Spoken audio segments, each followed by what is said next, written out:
Hello and welcome everyone. So I'm going to do a video here on the exact steps on how to really move forward, detoxify your body to get rid of any viral infections such as herpes and anything else, and I'm going to explain everything in detail, so please watch this whole entire video so you understand. Please don't watch 2 minutes and email me, James, I don't know what to do, please help me, because I'm not going to respond. You're going to get a link to this video and that's it. And if you watch the video, you'll understand. If you don't, you don't. So with that said, all the links that I'm going to show on this video with any of the slides will be directly below this video in the About section, so you can watch this. Again, some of these other videos, but I've compiled all this information, and this is something that, again, I'm taking years of footage that I went through and handpicked that's going to really help educate you so you can understand how this works. If you don't have the knowledge, you will never heal, because you can't kill a virus. You can't. You must detox it out. Killing a virus is not possible. I'm going to show you everything here from step 1 to step whatever at the end. There's a step-by-step so you understand how to detox anything out. It's not just for this issue, which has a name attached to it by Western medicines, for any viral issue or really anything that's residing in the body, because you got to really cleanse your lymphatic system. And that's where I'm going to get into this. Your lymphatic system is miles of piping, which is basically like your sewer system. And in this slide, this is not actually your lymphatic system, but this is what I'm showing people as an example. If it gets clogged, say like your drain, for example, in your kitchen sink, and it's clogging up and the water's backing up, and there could be debris, hair, and you stick the snake down there and it starts to free flow again, right? Same thing with your lymphatic system, which is your sewer system for your body, and there's miles of piping. When it gets clogged, it gets stagnated, you get these issues. So if you have a clean lymphatic system and you get infected with an issue from someone such as herpes, and you've cleansed it, you'll get a small fever, maybe a headache, and maybe a few days or a week, it'll go away on its own. But when it's stagnated, the protein's going to get stuck in here, and now it's lingering, and you're going to get all these symptoms. And this is where I'm going to show you the next slide. As I mentioned, in 2014, April 2014, well before this study, which is done on June 26, 2014, I talked about herpes is a virus, but it's caused by a parasite. That is true because the outbreaks are caused by a parasite. Signals from the immune system that help repel a common parasite inadvertently can cause a dormant viral infection to become active again, a new study shows. The same signals can cause an inactive herpes virus infection in the mice to begin replicating. And I knew about this back in April, beginning of April 2014. This is showing in June 26, 2014. And again, I'm going to leave all these links below this. This is a parasite. Remember that herpes is actually a virus, and it's a protein. So let me go in and show you that slide here. And that's going to be my next one here. Sorry folks, I'm kind of going through this as we're talking here, but I'm going to find this slide.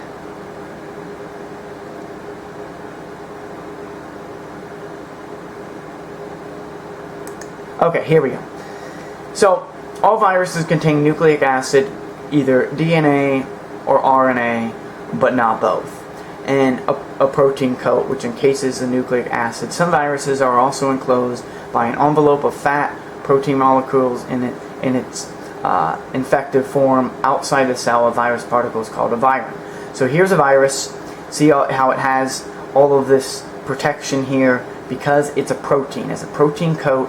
It's going to get dumped in your lymphatic system. It has to be detoxed out. You can't kill it. There's nothing you can take that can kill it. So that brings my next slide here. So if you're going to take antivirals, is it going to kill it? No. It treats symptoms, right? That's what the medical community does. And this is something that can be very dangerous for people. There was something in the 80s that happened. I did a video on this back in 2014 where people took a bunch of HIV, retro HIV antivirals, and they were very toxic, and this was known, but they were given out anyways from the research I did. and it caused a lot of people to get really sick and even die. So the thing is, can you take an antiviral? No, you can't kill it. And while the oregano oil is antibacterial, antifungal, can help with parasites, it can't kill a virus. Can you treat symptoms of a virus? For example, if you have parasites that are causing the outbreak, because it can kill the parasites? Absolutely. But does it get rid of the viral infection itself? No. It will help with your lymphatic system and will help to ease that, and I'm going to show you that here right now, what that can do. The oregano oil is great at helping with your lymphatic system, and that is something that a lot of people may not know, but it is something that is very, very important. And sorry folks, I'm going to try to find this slide here. I have so many slides. Here it is. Oregano oil is absorbed directly into the lymphatic system from the digestive tract. The powerful antioxidants, antimicrobial properties help to clear up intestinal lymph capillaries. Oregano oil also contains terpenes that dissolve fatty sludge in the lymph system and in the gallbladder. So when using wild oregano, which grows in the mountains of, and I've done many videos on this, which grows in the mountains, doesn't absorb all the chemicals, you're getting the cleanest oregano oil. And there's a few oregano oils that are wild on the market. Just a lot of them may have high thymol, and that's going to be a big problem because that is actually what is toxic. The New Age oregano is very low. It's below 2%. Anything that gets over 5% or especially 10% thymol can be a big problem. So keep that in mind. But oregano oil is great for your lymphatic system. It kills bacteria. It helps with the parasite infections and helps with reducing fungus and candida. Okay, so the next thing I want to show you is that you need to get your kidneys to filter. If your kidneys are not properly filtering, and you can't flush out all the waste that you're going to be getting from your lymphatic system. So you should have some sediment in your urine unless you're drinking lots of water. I've done a video about this, and you might be wondering, okay, what does it look like? It should look something like this, kind of cloudy, and this happens when it sits there for a while. You can put this in a jar. I've done videos where I've shown myself on this. So again, this is something that you need to get going along with your lymphatic system, or nothing's really going to happen. Okay, so now what I want to show people is that I talked about the viruses being proteins. You can't kill them. So let's talk about what I used to eat in 2015. And this is important because everything in here is a living food. Of course, there's some greens, which I'm going to show you here in a moment.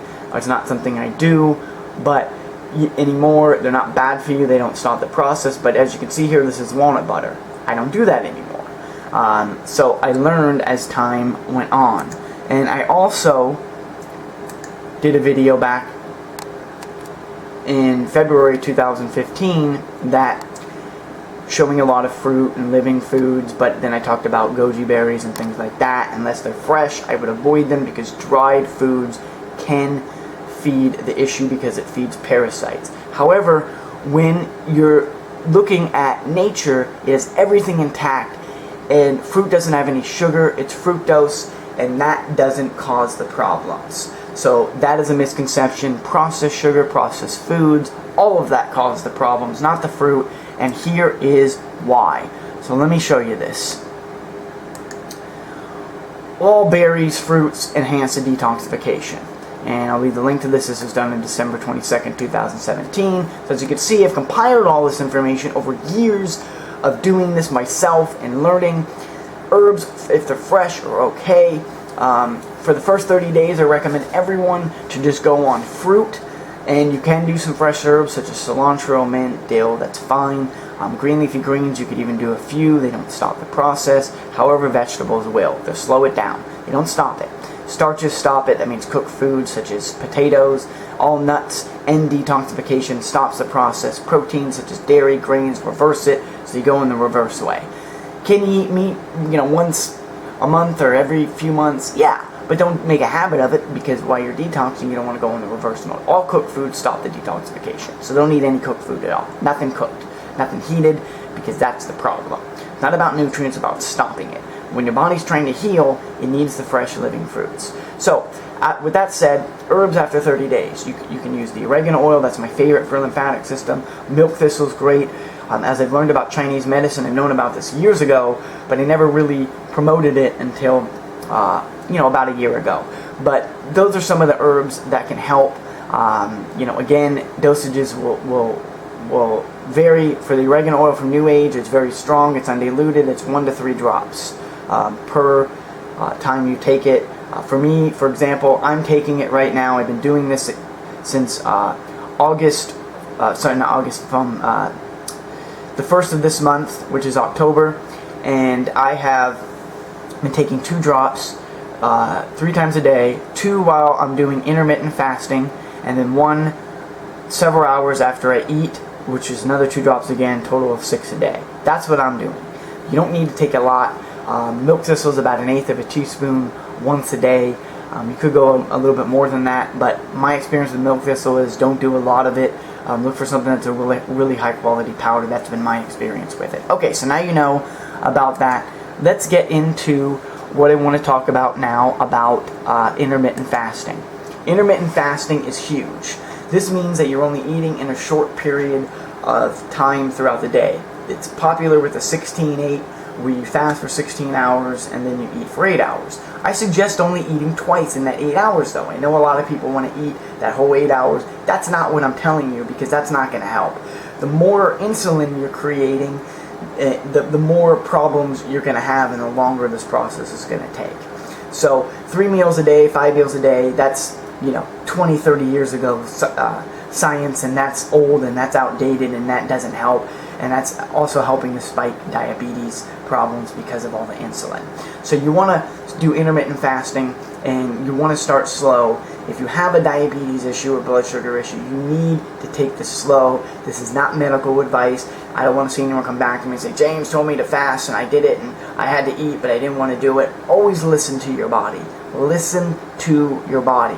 If you think you need to eat, then do that in the beginning. Use it as your training wheel. Start with maybe 12 hours, and then where you're consuming a few meals in 12 hours, then fast for 12 hours, then go to 16, then do that for a month or so, then go to maybe 18 hours where you're fasting 18 hours and eating for 6. So you got to kind of play with it. You got to make adjustments. And again, I've done videos about that too. That's a key term. You got to make adjustments.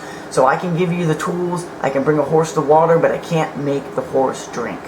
They have to drink the water themselves. So, with that said, intermittent fasting is great. You can also get into dry fasting. And dry fasting is where you're not drinking any water, and that's a real step up. So you need to master all fruit in intermittent fasting before you go to dry fasting. Don't start with dry fasting when you're in 90-degree weather and you're walking around. You're going to dehydrate yourselves and you're going to end up having serious problems. Do not do that. Be smart about it. Work into things. Maybe do one day where you say, look, I'm not thirsty today. If you're not thirsty, don't drink the water. I'm not going to drink any water because I'm not thirsty. Maybe you could go 14 hours and then go to 16 hours of not drinking water. Okay, so you want to ease into things. Keep that in mind. And that brings my next slide into water. The best water I have found is ones that don't come in a plastic bottle. I used to promote Fiji. It's one of the best bottled waters, but you still get bits and pieces of plastic from the bottle itself, no matter what, and you're going to absorb those. They're tiny microscopic chemicals. It's well known now. So this doesn't have a plastic bottle. Fresh coconut obviously doesn't. You put the straw in it. You don't want to drink coconut water in a plastic bottle. That's not good for you. So don't do that. Alright, so with that said, let's go into the next slide again. And I want to talk about the best type of water to drink. You obviously want to avoid tap water. Tap water, they've done an investigation, this is nothing new, but tap water contributes to rashes, skin burns, erodes with tooth enamel, and often contains arsenic, lead, and a lot of toxic chemicals. Tap water is not safe, folks. I would never drink tap water. Even the city I live in, San Francisco, they say the tap water is great. They found a whole bunch of problems because the pipes are old and people just ignore it. And of course, they're going to come out and say the tap water is safe. I mean, I don't even shower in it. I have a shower on my filter. I've got a filter on my sink. It's a pure water filter where I hook that up. That's what I wash my fruits with. So I don't mess with the tap water, folks. I don't care what people say. Don't drink it. Don't bathe in it. You can get a filter, 12 stage that you can attach right to the top of your shower for 15-20 bucks online. And you can get a pure water filter for maybe 25 bucks. And I still don't drink the water from that. Okay, so you can also drink reverse osmosis water, but again, those waters are not going to be as good as spring water. Here's the Fiji I showed you I did back in 2014, and I used to do all this blending, and all this is why I'm showing you this slide. This is not necessary. You can do it to ease in the process. Blending is a waste of time. I used to use a BlendTech blender, and I know it was really popular back then, and I love the BlendTech blender. A lot of people use Vitamix, and then people started using the BlendTech blender after me, but that's fine. I mean, it's a great blender. I threw it away. It does me no good anymore. I don't need it. Chew your foods. Chew your fruits. 30 days you want to juice some vegetables, some greens, that's fine, but do not put the fruits in with the greens because it separates the fiber and the fructose, hence creating sugar water. That is not good in the long run. It's certainly better than buying store-bought, but you don't want to do that, so you want to avoid that. Okay, so here's what I consume today, and these are going to be the best fruits. You're looking at dragon fruit. Sorry, let me turn off the... And this is a video I did recently, August 22nd, 2018. Okay, so here's dragon fruit. There's a yellow one. There's one that has the purplish in there, if you can find it. And there's one that has the white. This helps control blood sugar. It has a lot of fatty acids. It's great. You don't have to consume it. It's not a mandatory in the process. A few bananas is okay. Don't consume all bananas. 3 or 4 a day is fine. Berries is your number one. Blackberries are my favorite. You can do blueberries or raspberries. Strawberries I'd be careful with because they're very acidic, and they're above this, and they can actually cause, and I've done videos on this, where you get those mouth ulcers. Cut out the strawberries. You won't have that problem as much. You may get them in the beginning with the detox symptoms, and that's going to be one of my final slides. Fatigue, aches and pains, brain fog, strong cravings. You're going to get detox symptoms in the beginning. Severe cases, you can lose all your fingernails and things like that, but don't freak out. It's not going to happen to you. If you're taking it slow, if you need some cooked food, cooked food stops the detoxification process. Consume a little cooked food if you need to, because it'll stop it. You can go right back to it. Doesn't reverse it unless you're sitting here, you go 1 month wrong, you say, oh, I'm going to go on a carnivore diet and I'm going to eat all meat. Well, you just did yourself a disservice. Everything you did the month before you erased. So, now for the future reference, and I don't have the slide here on this, but I'm going to show you that here in a moment, once you cleanse out and you get rid of the issue, you will not have it for life anymore. But if you clog up your lymphatic system again, then you have a chance of getting it coming into your body again, versus somebody that has a very clean lymphatic system can just detox that out. And again, this is really going to show you this is Irritology. I did this back in January 25th, 2016, so this is nothing new. Any white is clearly lymphatic congestion. As you detox and you're truly healing, and you have a negative test, and all this lymphatic congestion goes away, then obviously you don't have a clogged lymphatic system. But if you get reinfected down the line, and all this is away, and you're clean, you probably have a small fever, you probably have, some type of maybe small cold symptoms, and it may go away in a few days or a week. But if all this is back again, as you see here, and you get reinfected, you're going to have to detox again. So you don't have to eat a raw diet your whole life. You don't have to do that. But you need to try to keep it clean. You can eat cooked foods, just try to eat the fruits, especially in the morning when you wake up. If you're not going to be raw your whole life, and I'm not raw my whole life, I take time once a month or a few times a month, depending on the time of year, and I'll definitely eat some meat or fish or whatever it is, cooked food. So you can still live your life. It's fine. But you don't have to even go to where it's only a few days a month. You could probably even do it once a week if you wanted to after you cleanse. Because remember, you're not trying to detox that much. So if you get 6 days a week detoxing and you go all fruit, hey, that's even better. But if you're eating cooked foods even every day, that's fine too. But remember, when you wake up, you want to continue this detox, because when you're detoxing throughout the night, you've got 8 hours there for your sleep. Wake up, eat the fruit, and if you do some intermittent fasting and you prolong that, and you're eating a few meals a day, and you're still eating one fruit meal as your first meal after that, you're going to be in much better shape than most of the population. And getting reinfected is going to be much more difficult for you to keep that viral protein in your body. So remember, it's a protein and it's going to get dumped in your lymph system. Cleaner your lymph system, cleaner it's going to be. So remember, let's go summarize this. What do you need? You need fresh fruits, living fruits, not frozen, not dried. You need clean water, which I showed you. Spring water doesn't come in a glass bottle. Or sorry, if it comes in a glass bottle, that's good. It doesn't come in a plastic bottle. Reverse osmosis water, you could do some distilled. Those are the next best. You want to avoid tap water. Alright, so that's going to really help. And then you want to also do intermittent fasting. Work your way up. And you want to use herbs. My favorite is oregano oil. You can go to shop.destroydiseases.com and you can look at the high quality wild oregano oil. There are other wilds out there. I don't know all of the brands. However, they could have high thymol if they don't have the test results. New Age has the results that show that it's low in the thymol. As you can see, it's very, very low, and if it's over 5%, it becomes a problem, big problem over 10%, and as you can see here, it's 1.71%, and it's undiluted, and there are other brands out there that are highly diluted. You just got to use 10 times the amount of drops, and I don't suggest that. Doesn't mean they're a bad product or it's a bad brand. You just got to use a lot more. So if you do the math, if you have to use 10 times more of something, then you obviously, anybody that has basic math skills, if you take, 10 times 3 drops from the New Age, that's 30 drops. So if you're using 30 drops, you're going to burn through the bottle much quicker. So you're only going to need a smaller amount, because you don't need a high amount of the New Age oregano.